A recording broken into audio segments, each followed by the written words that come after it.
죽음이라고 그러는 거는 전 자꾸 그런 생각이 듭니다. 죽음이 뭐냐 하는 인식의 문제가 아니에요.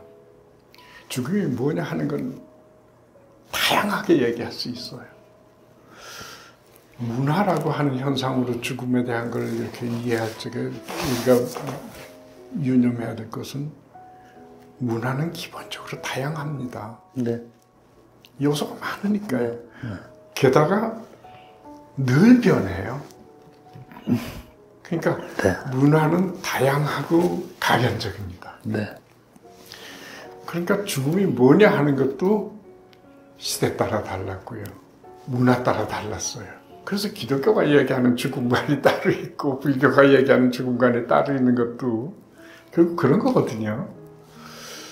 개인 따라가고 또 그렇죠. 지난번에 그 발표하신 내용 보니까 개인이 죽음에 대한 이해를 여러 가지로 이렇게 유형별로 나눠 놓으시면서 그러나 이것이 유형별로 딱딱 떨어진 건 아니고 다 중첩된 거라고 하는 말씀을 하셨는데 다양하고 가변적인 거거든요. 그러니까 죽음이 뭐냐 하는 죽음에 대한 인식은 그렇게 중요하지 않아요. 바뀌어지니까요. 그런데 죽음이 뭐라고 하는 걸 아는 것하고 죽음의 문제가 가지고 있는 특성이 뭐냐면 그것과 연결해서 얘기할 수 있는 건 뭐냐면 죽음은 사건이 아니라고 하는 사실이에요.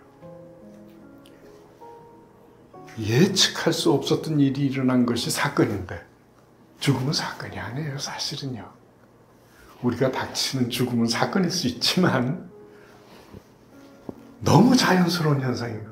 그렇습니다. 네. 네. 죽음을 이렇게 이해했든 저렇게 이해했든 역사적으로 어떻게 변천했든 어떻게 다양했든 죽음은 그 인식과는 상관없이 일어나는 현상이에요. 네. 누구나 겪어요. 네. 그러니까 인식보다 더 중요한 것은 죽음에 대한 태도예요.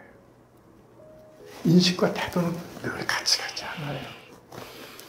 그래서 죽음은 인식의 문제가 아니라 태도의 문제다. 죽음은 그렇기 때문에 해체하는 것이 아니라 어떤 태도를 지녀야 하느냐 하는 것으로 그 태도가 수용 여부를 결정해야 하는 거다. 그렇게 이제 생각을 해보는 거죠. 근데 거기에서 죽음에 대한 인식이라고 하는 것이 가지고 있는 한계가 있고요. 죽음은 뭐다 하는 얘기로서 끝낼 수 없는 한계가 있어요. 근데 그 한계라고 하는 것은 넘어서야 되는 건데 그래야 태도로 수용될 수 있는 건데 그 넘어섬이라고 하는 것은 두 가지 모습으로 결정될 것 같아요. 하나는 그렇기 때문에 죽음이 뭐다 하는 것을 안다고 큰 소리 치지 말아야 될 일이에요. 어떻게 얘기해도 내가 당할 거니까.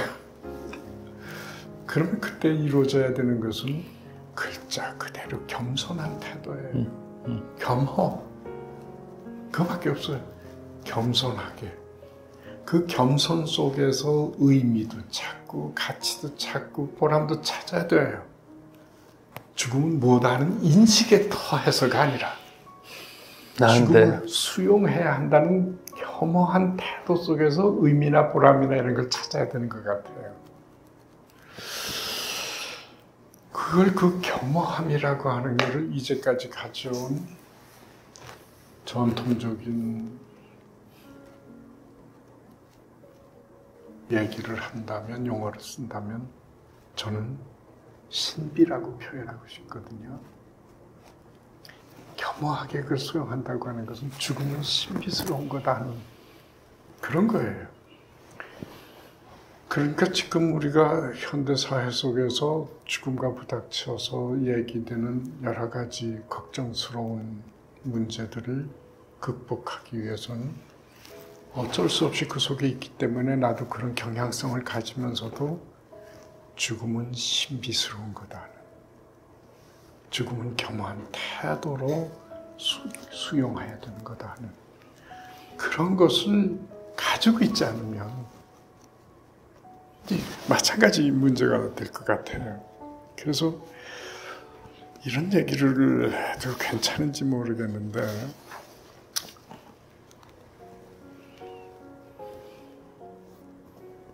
죽음 기업도 있습니다. 죽음 기업이요? 네. 제가 어느 특정한 교단을 연구한 적이 있어요. 네. 그 교단을 연구를 했더니 그 표면에서는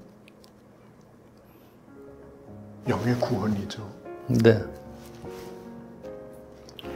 영의 구원이 있고 제도화하고 조직화된 실체로서의 그 교단에서는 가장 중요한 게 또 하나 있는데 그 교단을 크게 하는 거예요. 네. 그걸 저는 뭐라고 이름 붙였느냐 하면 비즈니스 크리드라고 그랬습니다. 사업적인 신조가 있어요. 사업적인 신조를 위해서 그 다음에 이제 이쪽 복음적인 신조는 변형이 가능해요. 죽음을 주제로 해서 아까 말씀드린 것처럼 공포 관리를 해야 되겠다고 하는 그 선한 의도에도 불구하고 그것이 비즈니스 크리드가 돼가지고 뭐라 그럴까요? 죽음을 통해서 다른 비즈니스를 하게 되는 거예요. 근데 그게 조금 더 크면요. 죽음을 주제로 한 비즈니스 산업이 돼요. 그래서 조금만 더 나가면 이제 그렇잖아요. 장례식장하고 연결되고요. 네. 묘지하고 연결되고요. 뭐 그러고 보면 죽음 교육 프로그램을 확산시켜야 된다고 하는 문제하고 또 연결되고요. 이러면서 엄청난 그 죽음 비즈니스가 생겨요. 산업이 생겨요. 그러다 보면 죽음 정치도 생기죠. 아까도 말씀드린 것처럼 죽음 종교도 생겨요. 그래서 이런 문제들을 어떻게 이제 극복해야 할 거냐 하는 말씀을 아까 말씀드린 것처럼 겸허한 신비를 가지고 죽음을 수용할 수 있는 태도를 마련해야 된다. 그 속에서 의료연명의 얘기도 나와야 되고 존엄사 얘기도 나와야 되고 추모 얘기도 나와야 되고 애도상담 얘기도 나와야 되고 그런 그 겸허한 신비 속에서 이런 게 나와야 되지 않을까. 이제 그런 생각을 해보게 되는 거죠. 그래서 옳고 그른 종교교육이나 종교교육 프로그램 혹은 죽음교육 프로그램이나 이런 것들 죽음 철학 옳고 그런 게 있는 것이 아니라 낡은 죽음 프로그램이 있고 새로운 죽음 프로그램이 있는 게 아니라 이런 자리에서 보면 어떤 얘기를 할 수 있느냐 하면 겸허한 신비를 수용하지 못한 미성숙한 죽음 프로그램이 있고 죽음교육 프로그램이 있고 네. 겸허한 신비를 수용하면서 어떤 태도로 죽음을 내가 의미 있고 보람 있는 것으로 마련해야 되느냐 하는 성숙한 죽음 교육이 있고요. 옳고 그런 건 있는 것 같지 않아요. 네. 낡고 새로운 건 있는 것 같지 않아요. 근데 성숙하고 미성숙한 건 있는 것 같아요. 근데 그걸 판단하는 것은 겸허한 신비예요. 인식이 아니에요. 그게 뭐냐 하는 게 문제가 아니에요.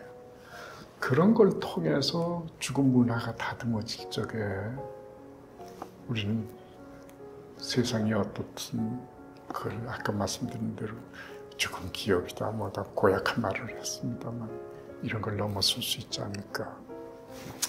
마지막으로 이런 말씀을 드리고 싶은데 죽음 교육의 현장에서 어떤 일이 벌어졌으면 좋을까 하는 걸 제가 그려보는 거예요. 네, 네. 이런 생각을 해보고 싶습니다. 저희 집 아이가 그 음악을 하는데 한번 저한테 이런 얘기를 하더라고요. 가끔 음악 해설도 하고 그래요. 네. 뭐 연주하고 그러면 가서 뭐 해설도 하고 그러는데 어떤 때는 어떤 연주를 들을 때 악보 따라서 그 연주를 계속 이렇게 쫓아가면서 저 마디를 저렇게 기가 막힌 기교를 가지고 이렇게 넘어가는구나 감탄을 해가지고 그 연주자하고 하이파이브를 하고 싶은 때가 있대요. 아는 거죠. 터득한 거죠. 보이는 거죠. 근데 어떤 때는요. 연주를 듣고 나면요. 연주가를 만날 생각조차 나지 않고 슬그머니 나오면서 나 다시 잘 살아야겠는데 그런 생각이 든대요. 나 다시 잘 살아야겠는데 다시 잘 살아야 되겠다고요? 네, 그 연주를 들으면서 그러면서 혼자 슬그머니 나온대요. 그래서 그 여운은 그렇게 오래 간대요. 근데 기교를 발견하고 공감할 적에는 막 이러고 싶은데 그 감동이 오면 말이죠. 나 잘 살아야겠구나. 다시 살아야겠구나. 그러고 슬그머니 빠져나온대요. 죽음 교육이 그런 감동을 줬으면 좋겠어요. 내가 모르는 죽음이라는 게 저런 게 있었구나. 그리고 감탄하는 것도 좋지만 얘기 다 끝나고 나니까 나 정말 다시 살아야겠는데. 나 정말 잘 살아야겠는데. 네. 네, 그런 감동을 주는 그런 죽음 교육이 우리 앞으로 펼쳐졌으면 좋겠다. 그런 생각이 듭니다. 오늘 좀 그런 말씀을 드리고 싶었습니다. 네, 네.